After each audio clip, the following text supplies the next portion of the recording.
नमस्कार मित्रांनो, money growth trading hub YouTube channel मध्ये आपलं सर्वांचं स्वागत आहे. आज आपण पाहणार आहोत उद्यासाठी म्हणजे 26 जून साठी निफ्टीचा सेटअप कसा असेल.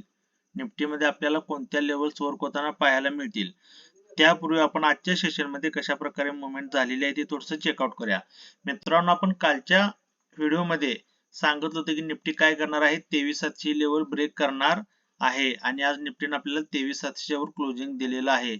एक निफ्टीमध्ये आपल्याला चांगला बाउन्स, एक अपसाइडची चांगली रॅली बघायला मिळालेली आहे. आपण कालच्या व्हिडिओमध्ये क्लिअर सांगत होतो. जर कालचा व्हिडिओ बघितला नसेल तर तुम्ही आपल्या युट्यूब चॅनलला जाऊन नक्की बघा. त्यामुळे तुम्हाला आजच्या सेशन मध्ये ज्या लेवल्स वर्क झालेल्या आहेत त्या कशा पद्धतीने वर्क झाल्या हे तुमच्या लक्षात येणार आहे. आता आपण उद्यासाठी निफ्टीचा व्ह्यू पाहतोय मित्रांनो. आज तुम्ही बघितलं असेल की निफ्टी इंडेक्स असेल, बँक निफ्टी इंडेक्स असेल, तो काय झालेला आहे, एक चांगल्या पद्धतीने अप साइडला ट्रॅव्हल झालेला आहे.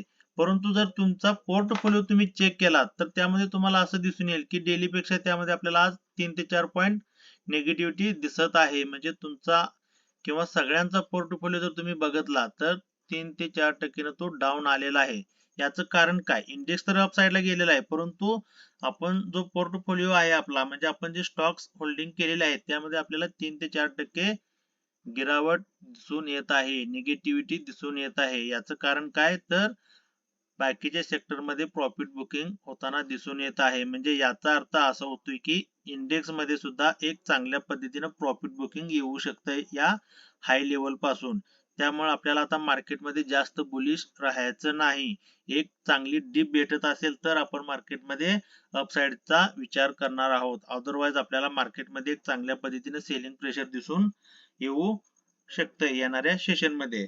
जर तुम्ही आजच्या सेशनचा विचार केला मित्रांनो तर निफ्टी नेक्स्ट 50 असेल, निफ्टी मिड कॅप असेल, इव्हन आपल्याला निफ्टी ऑटो मध्ये सुद्धा सेलिंग प्रेशर दिसून येत आहे. त्याचबरोबर निफ्टी एनर्जी असेल, निफ्टी एफएमसीजी असेल, त्यामध्ये सुद्धा आपल्याला काय झालेलं आहे मित्रांनो, सेलिंग प्रेशर दिसून आलेलं आहे. त्यामुळे आपल्याला येणाऱ्या सेशन साठी थोडासा बुलिश व्ह्यू कमी ठेवायचा आहे, कारण मार्केट आहे लाईफ टाइम हायला. त्यामुळं मार्केटमध्ये सेलिंग प्रेशर सुद्धा जोरात दिसून येण्याची शक्यता जास्त आहे. त्यामुळे मार्केट सडनली आपल्याला एक चांगला फॉल सुद्धा देऊ शकते.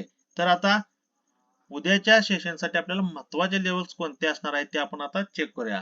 मित्रांनो, लाईफ टाइम हाय आता जवळपास 23,754, म्हणजे 23,750 आपल्यासाठी काय असणार आहे, एक स्ट्रॉंग रेजिस्टन्स लेवल असणार आहे. निफ्टी उद्याच्या सेशन मध्ये ओपन होताना थोडीशी फ्लॅट किंवा निगेटिव्ह ओपन होऊ शकते. त्यामुळे आपल्याला पहिली सपोर्ट लेवल असणार आहे मित्रांनो 23,680. निफ्टी जर 23,680 ही लेवल ब्रेक करत नसेल तर इथून आपल्याला परत बाउन्स मिळू शकतो. कोणत्या लेवलला, 23,680. जर निफ्टीनं 23,680 लेवल ब्रेक केली तर 23,650 या ठिकाणी आपल्याला काय आहे, एक स्मॉल सपोर्ट असणार आहे. कोणत्या लेवलला, 23,650. जर निफ्टी 23,750 ही लेवल ब्रेकडाऊन करून डाऊन साइडला ट्रॅव्हल करत असेल तर आपल्याला जवळपास 23,550 ते 23,560 या लेवल पर्यंत आपल्याला डाऊन साइडला मुवमेंट बघायला मिळू शकते. आणि महत्वाची आणि स्ट्रॉंग सपोर्ट लेवल कोणती असणार आहे, 23,500. जर निफ्टी मध्ये चांगला फॉल आला तर जवळपास 23,500 पर्यंत आपल्याला निफ्टी डाऊनला जाताना दिसून येऊ शकते उद्याच्या सेशन मध्ये. जर निफ्टी पॉझिटिव्ह ओपन झाली तर लक्षात ठेवायचं आहे मित्रांनो, सडनली आपल्याला एक चांगला फॉल बघायला मिळू शकतो. बाय चान्स जर Nifty gap up positive open झाली तर सडनली आपल्याला काय मिळणार आहे, एक चांगला फॉल बघायला मिळणार आहे. त्यामुळे निफ्टी कोणत्या लेवलला ओपन होते हे पाहणं आपल्यासाठी खूप गरजेचं आहे. जर निफ्टी 23,650 660 या लेवलला ओपन होत असेल तर आपण थोडस वेट करायचं आहे. प्रॉपर ब्रेकआउट किंवा प्रॉपर ब्रेकडाऊन साठी आपण वेट करायचं आहे. म्हणजे 23,650 च्या खाली सस्टेन राहते का किंवा 23,680 च्या वर सस्टेन राहते का. ज्या साईडला निफ्टी सस्टेन राहील त्या साईडचा आपल्याला ट्रेड घ्यायचा आहे. अप साईडला सस्टेन राहत असेल तर अप साईडची मुवमेंट घ्यायची आहे. जर निफ्टी डाऊन साईडला सस्टेन राहत असेल तर डाऊन साईडची मुवमेंट आपल्याला कॅचअप करायची आहे. परंतु परत एकदा सांगतोय मित्रांनो की आपला जो पोर्टफोलिओ आहे तो 3 ते 4% आज खाली आलेला आहे. त्यामुळे मार्केटमध्ये एक प्रॉफिट बुकिंग येण्याची शक्यता जास्त आहे. त्यामुळे केअरफुली ट्रेडिंग करायचं आहे. व्हिडिओ आवडला असेल तर नक्की लाईक करा, शेअर करा आणि आपल्या चॅनलला नक्की सबस्क्राईब करा. धन्यवाद.